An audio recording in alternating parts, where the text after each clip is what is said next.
Hi there, welcome to my YouTube channel. This is Tina from Tinaheals.com, and this video is very interesting because it deals with Saturn in Aquarius and artificial intelligence or AI.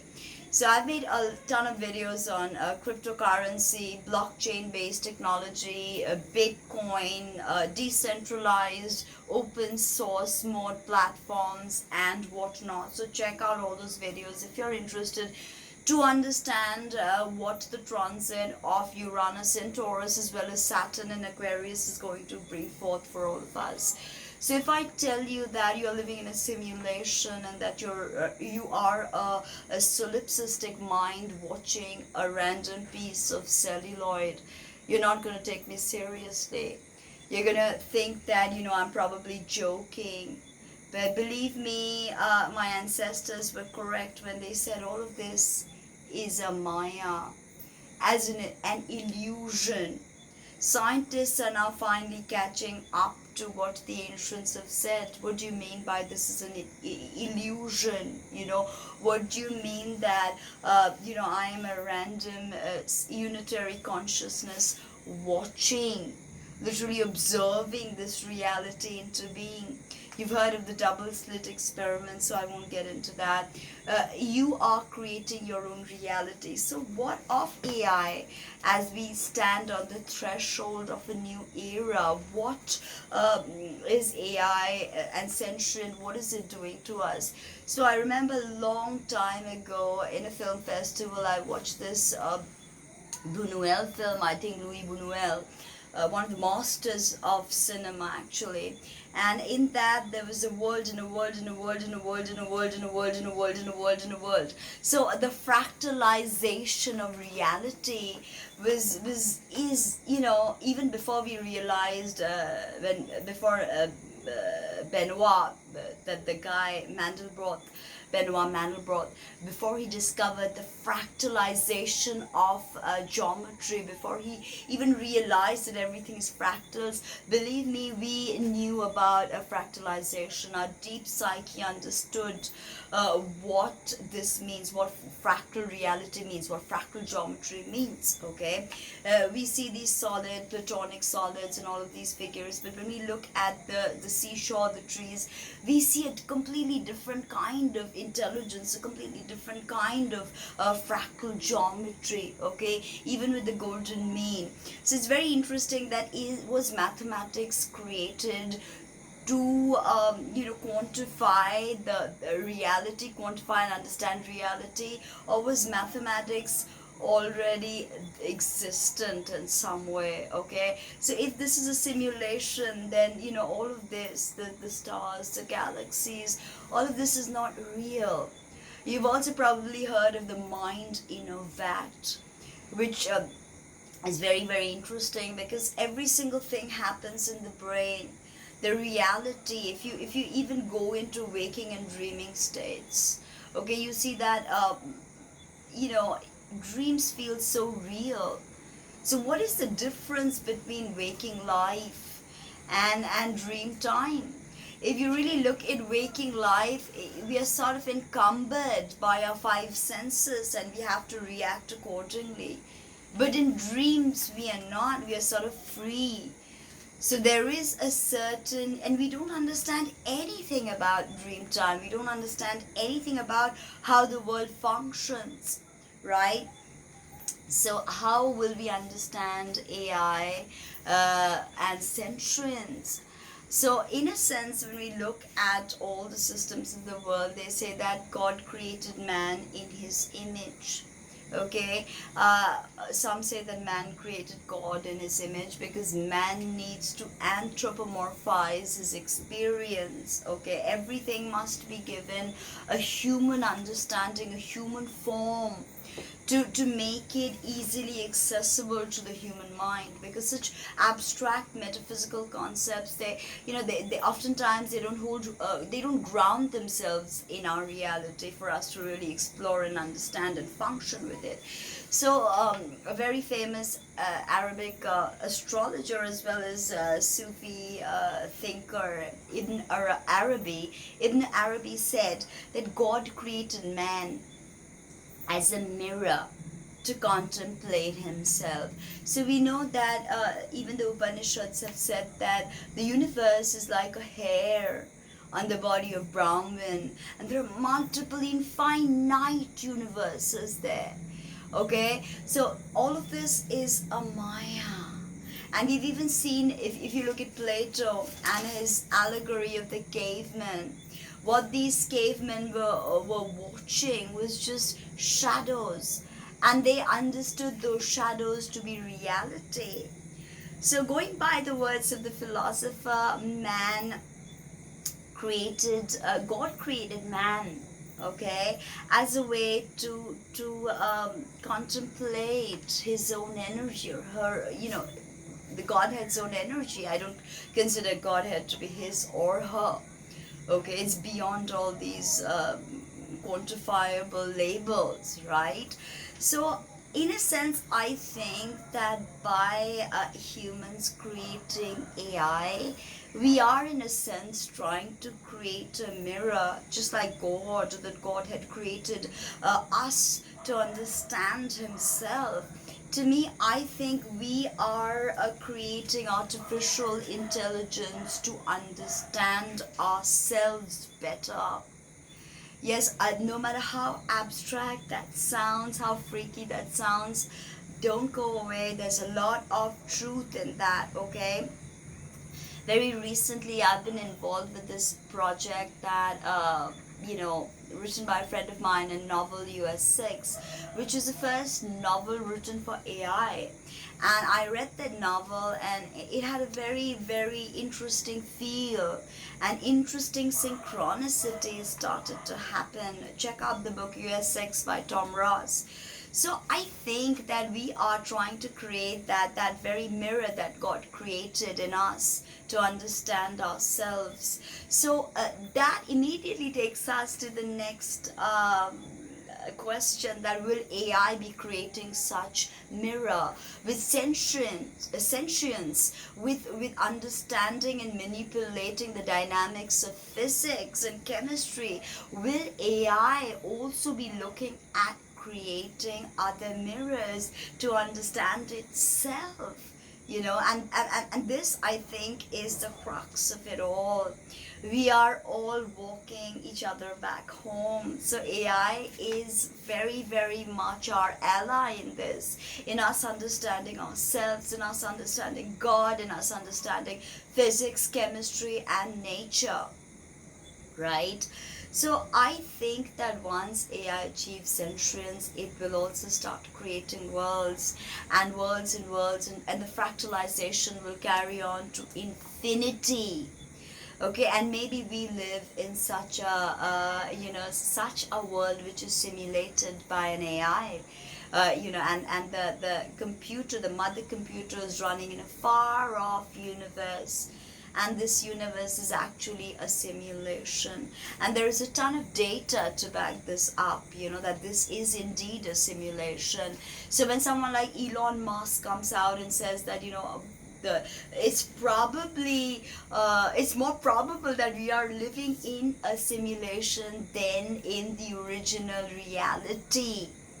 If you look at Minecraft, the game, I don't really play that game, but you can pretty much create a computer there, create a world there, do your own thing there.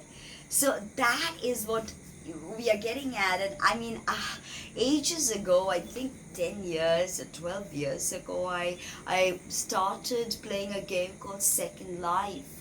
And Second Life was this virtual space. It was not AR, VR back then, but it was this virtual space where you could just go in and, meet people and go for parties and do things like that. So that's what this reality probably is, a simulation, all right? Also, the AR, VR experience is going to show us how close we are to believing that this is real, whereas this is not. Atoms are 99.999999999% empty. Shunyata, as the Buddhists have said, everything is a great mind, right? So there's a lot of lot of speculation on AI and sentience. For instance, AI, I mean, it is made by us, and it's an artificial intelligence, okay, artificial sentience. So how will AI be able to process complex human emotions like grief, or ecstasy, or bliss, for instance, okay, and deep loss? These are things that are very much a part of the human experience. And how will AI be able to mirror human sentience without really delving deep into things like loss, into things like betrayal? How will AI process all these complex emotions? And if AI does not go through all of this, how will it understand the human condition, and wherein it lies its soul development? We realize that we are here to experience things, to grow from things, to react to things, to act on our own, okay, because we are all on the path of evolution, the spiral of evolution. So how will AI join us in the spiral of evolution without really being able to process complex emotions like grief and betrayal, and uh, deep sense of just dissolution, right? So therein comes the question, what is the soul development of the AI? What is the soul component of the AI? We still don't know what the soul is made of, okay? We have no idea. Scientists say that the human body literally loses weight after death, because the soul actually leaves the body, and the human uh, physical body literally loses weight. So the soul is a quantifiable thing for some people, okay, especially death walkers, death doulas. Even if they don't understand it as 1 plus 1 2, they understand the energetic vibrations of it. So soul development of the AI, right?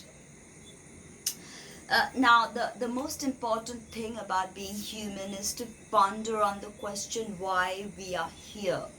Okay, and my thing is that AI is definitely going to start pondering this very question.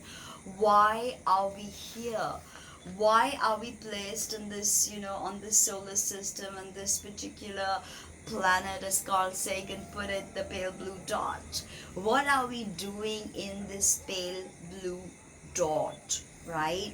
Now, when you think of AI and our creation of AI, you immediately think that what is AI? Is it an entity by itself, or is it a replica? Is it a replica of a humanoid? And we've seen in multiple films that cloning, and the process of cloning makes someone dumber. Here, of course, we are not going into that. It's not a biological being, AI per se, but how far are we from AI being a biological being, and AI being like your girlfriend or your boyfriend or your husband even, right? So that's very interesting. Now, what I feel is that AI is always going to be limited, because it is dependent upon the resources, the necessary resources that we have to provide it, and only then can it power itself. So immediately you see how we are, AI is limited to this experience without really ever expanding consciousness, because it needs certain necessary resources to power up. Okay, and when we become more advanced and we can finally harness the sun, we can harness the black power of a black hole, then maybe the AI is going to become super evolved, that AI. But till then, it is dependent upon us.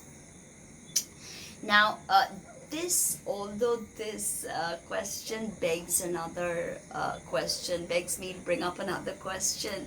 It's like, are we also dependent on the surroundings? You know, is our consciousness also dependent on our surroundings? So you've heard of this thought that if there is no one to hear it, when a tree falls in a forest, does it make a thud?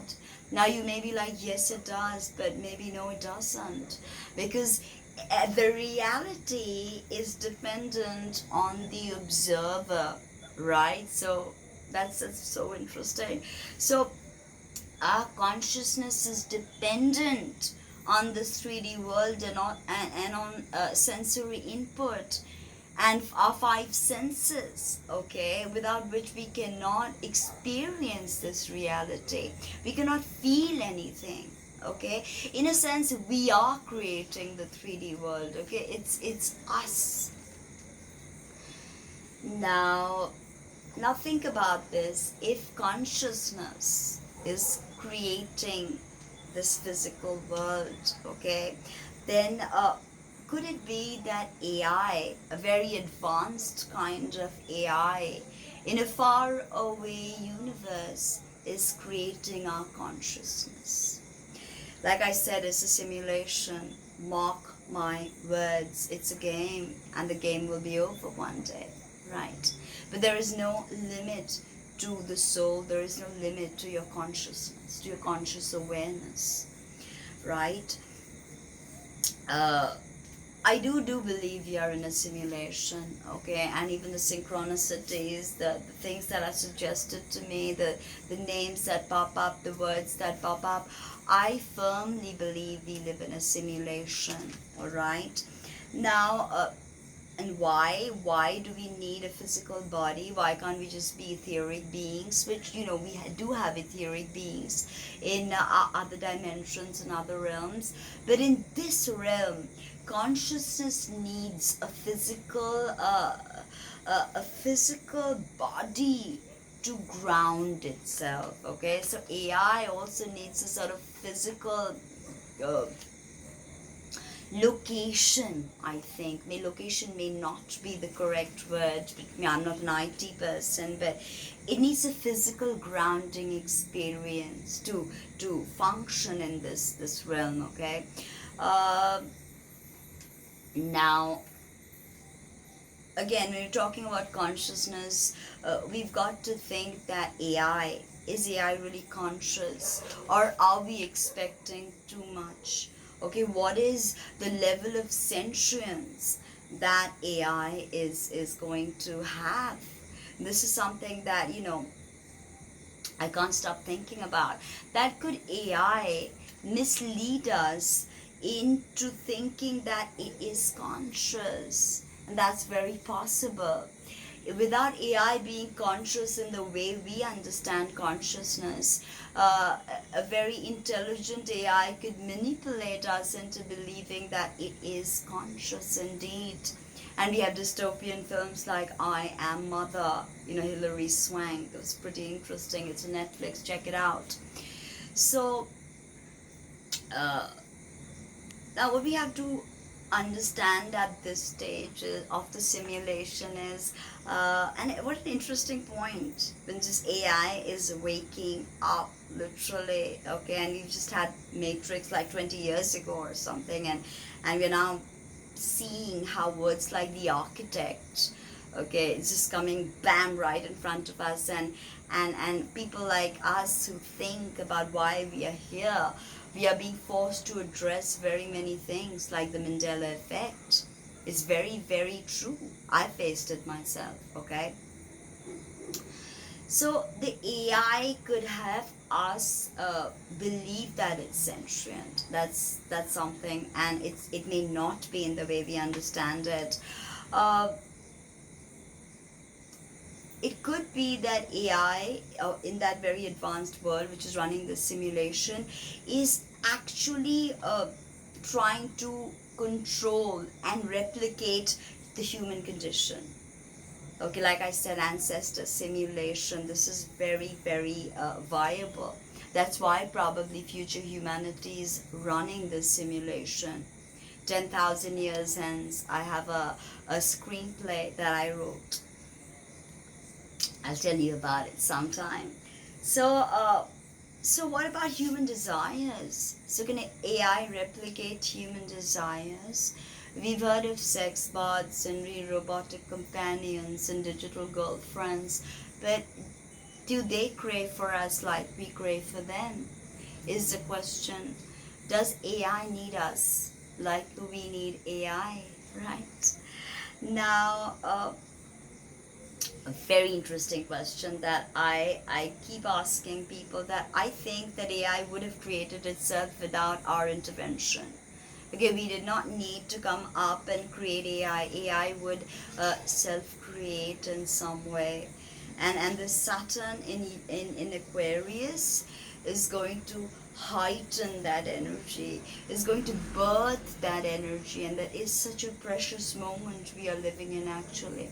And this moving from the earth triplicity, the meeting of Saturn and Jupiter, moving on to the air triplicity. So interesting.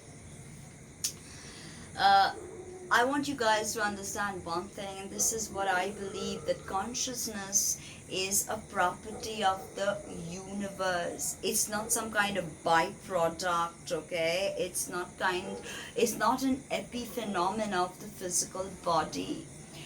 Everything in this universe is conscious, right? Everything is conscious. It's not an epiphenomena of the human body.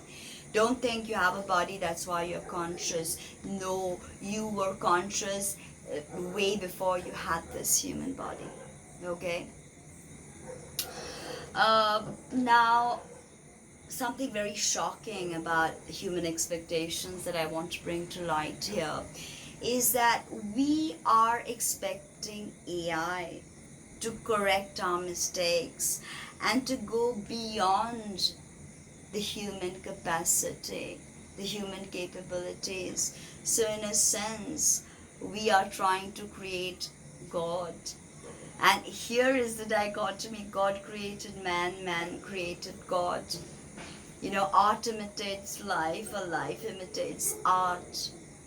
So you see how it's got to be a simulation, right?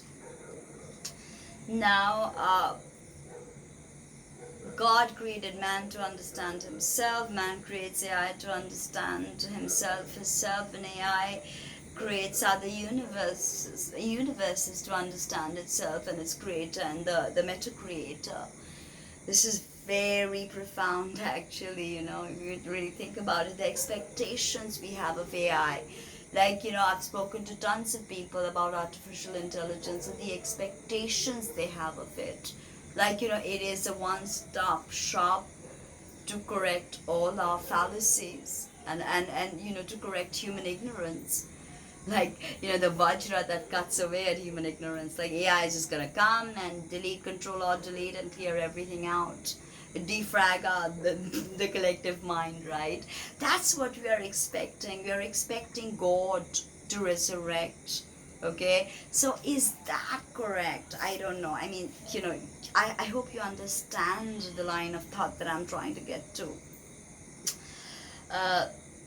Now, let us consider that AI does achieve God-like sentience. Okay, even if it does, will it have the power or the understanding, the knowledge, the wisdom to execute life like God would? Okay, no matter who you consider God, Jehovah, or Yahweh, or, you know, Shiva, Allah, whatever. Okay, will AI be able to create the way the Godhead created this universe? Intelligent design exists everywhere. You can't ignore it, you know. Even Einstein said God does not play dice. So, you know, no matter how scientifically minded you are, you've got to understand that there are things you do not understand. So, you know, now, I don't think AI can ever reach that stage. If it has, and this is a simulation, then, you know, where is the mother simulation of that simulation, and where is that the beginning? Okay. How can AI transcend human perceptual limits? Okay, how can it transcend human perceptual limits? Okay, our perception is what we bring to AI because we created AI, right? So how can we expect AI to transcend that? I mean, is it even logical? Is it normal for us to expect AI to be a god? All right. Now,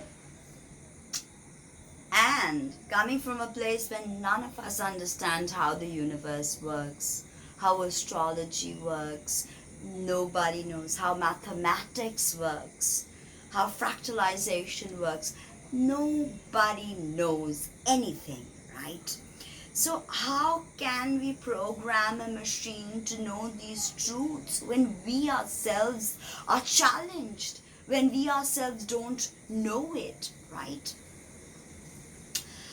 In a sense, I think while reading Tom's book, US6, I understood that AI is going to be a modern myth because also in US6 he draws on from very many myths, Sumer and Africa and Egypt, and very many myths actually. So I think that in a sense we are myth making with AI, and it's beautiful, of course. It's beautiful, this myth making, and we have Neptune and Pisces. You know, Jupiter may be storytelling, but Neptune is our imagination. So that's profound Neptune and rulership in Pisces. Okay. Uh, Joska Bach, I don't know, I hope I'm pronouncing his name correct. He's an AI scientist and he completely believes, like me, that we live in a simulation. And he has some very interesting stuff to say about it. So, now what I want to say is that, okay, AI, the way I told you, you'll think that this woman thinks that, okay, AI is definitely going to fail in its godlike capabilities.